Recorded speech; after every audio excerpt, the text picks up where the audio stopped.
Ako tapos na. Siya hindi pa. Kasi bagal-bagal kumain. Ang dami kasing kanin ng biryani. So, tapos, may ilan lang akong katanungan. Bakit mas pinili mong mag-abroad kaysa magtrabaho sa Pinas? Siyempre, unang-una, pera. Kasi malaki yung kikitain sa ibang bansa kaysa sa Pinas, di ba? Paano mo nasabi na mas malaki ang kita sa ibang bansa? Siyempre, kasi alam mo yung high-tech. Basta maganda yung pamamalakad sa ibang bansa kaysa sa Pinas. Anong sa tingin mo dapat baguhin sa mga empleyado sa Pinas na gusto mong matulad dito sa bansang napuntahan mo? Ayun, unang-una traffic, diba? Tsaka yung tax, sana wag nang masyadong mataas yung So, ibig sabihin nananawagan ka na pawalain ng tax? Oo. Kaya ang daming mahihirap dyan sa Pinas. Ilang taon ka nung nagdesisyon kang mag-abroad? Nung nandito ako sa Qatar, 23. 23. Pangarap mo na talaga mag-abroad o hindi? Oo, pangarap ko na talaga. Since day one? Since birth? Nung sinabi ko na, ay, ang liit ng sahod talaga.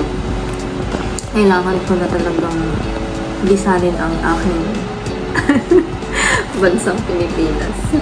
Kaya yun. Anong naging reaction ng nanay at tatay mo nung umalis ka? Siyempre masaya sila. Kasi siyempre malaking ang kita sa ibang bansa. Para sa akin din naman. Kasi siyempre para sa future ko. Pero masaya sila para sa akin. Para kanino ka bumabangon? Siyempre, sa pamilya ko, kay Lord. Kasi marami pa rin akong pangarap sa buhay. Ano yung isang example ng pangarap mo sa buhay? Ang dami eh. Ang dami akong Isa nga pangarap. lang eh. Hindi, maraming akong pangarap eh. Anong isang example ng pangarap mo sa buhay? Maraming nga akong pangarap. Ano nga yung isa? Siyempre, yun. Natapos na yung isa. Pero secret mo na yun. Hindi ko na i-reveal. Tapos gusto ko magkaroon ng sariling kotse, sariling business. And last and but not the least, hanggang kailan balak mo tumira dito sa abroad at mag-settle na sa Pinas? 5 years? Pero hindi ko pa masasabi. Si Lord lang talaga nakakaalam. Pero yun yung gusto ko. After 5 years, for good na ako. Uwi na ako ng Pinas. Magkaroon na ng sariling pamilya. So if ever na magkaroon ng magandang opportunity sa Pinas, nakapares na sinasabi mo rito, uuwi ka ba sa Pinas o hindi? Siyempre naman. Pero talagang gusto ko talaga magkaroon ng business, sariling business sa Pinas. Anong paborito mong pagkain? Madami din. Magbigay ka ng isa. Spaghetti, mga chicken joy. Ganun. Basta madami. Bali, ang susunod natin katanong. Anong oras ka matatapos sa pagkain? Ayun, hindi ko din alam. Pero, kita.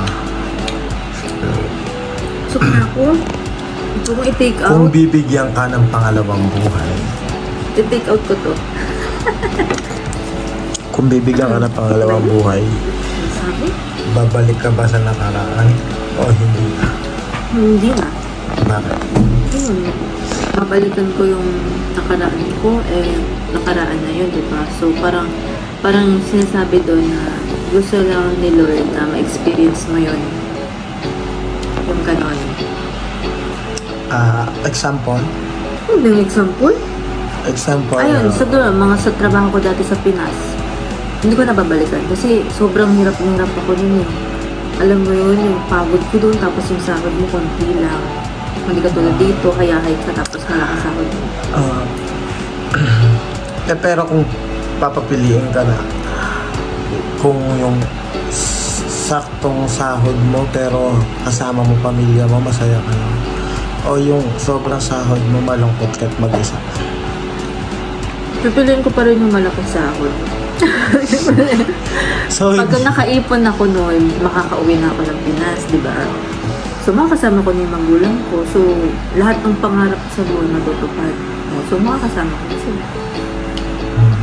Kaya nga gusto ko maghanap ng malaking sahod para makauwi na ng Pinas at makasama sila.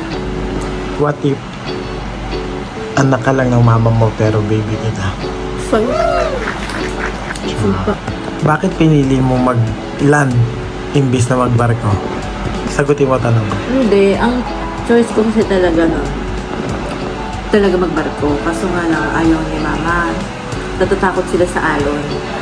Tsaka takot din ako yung tatalon sa swimming pool, diba? Napakataas mo. Hindi ko rin. Pero sabi ko nga na kung sinong umauna sa kanila na makapasa ako, pero hindi ko tinry talaga. Kaya yun, dito na lang ako sa land, sa ibang bansa. Anong pinakaiba ng land sa barko?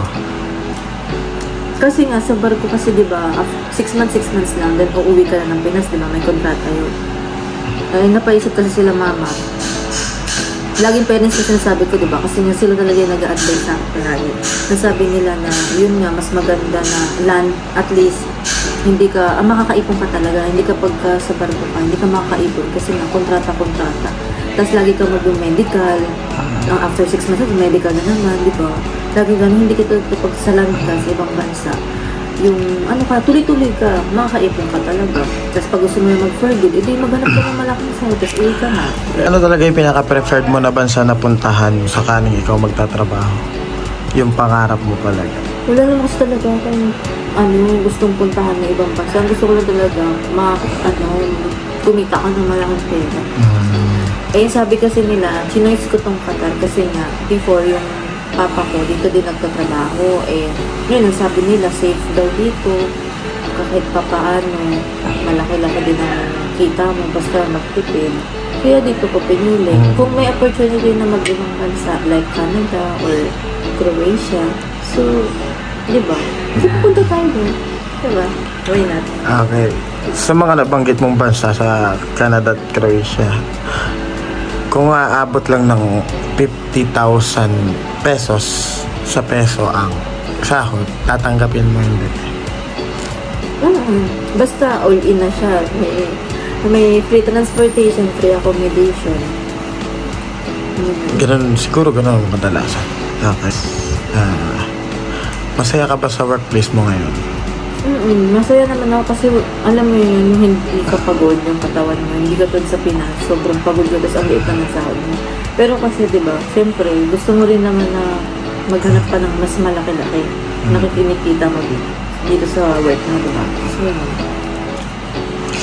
Okay, so ngayon, ano yung nakikita mo 10 years from now sa iyong sarili? Ayun, na-feel ko na ito na yun, parang malapit na matapos lahat ng pangarap ko. Pag once na lumipat ako ng ibang company, malaki-laki na yung sahod ko. So, makakabili na ako ng sariling kotse, may business na gano'n. Nafe-feel ko. Malapit. Okay. Malapit. Amen. Okay. So, kung yan ang tingin mo 10 years from now, kailan mo ito uumpisahan? Next year. So, ibig sabihin, hindi ka pa nag-uumpisa ngayon? Hindi ko muna i-reveal sa inyo yung natapos ko ng pangarap. Pero, sasabihin ko rin sa inyo pagka okay. Abangan na ang aming donut boxing. Ano siya, naka-plastic. Sa susunod. Bye-bye!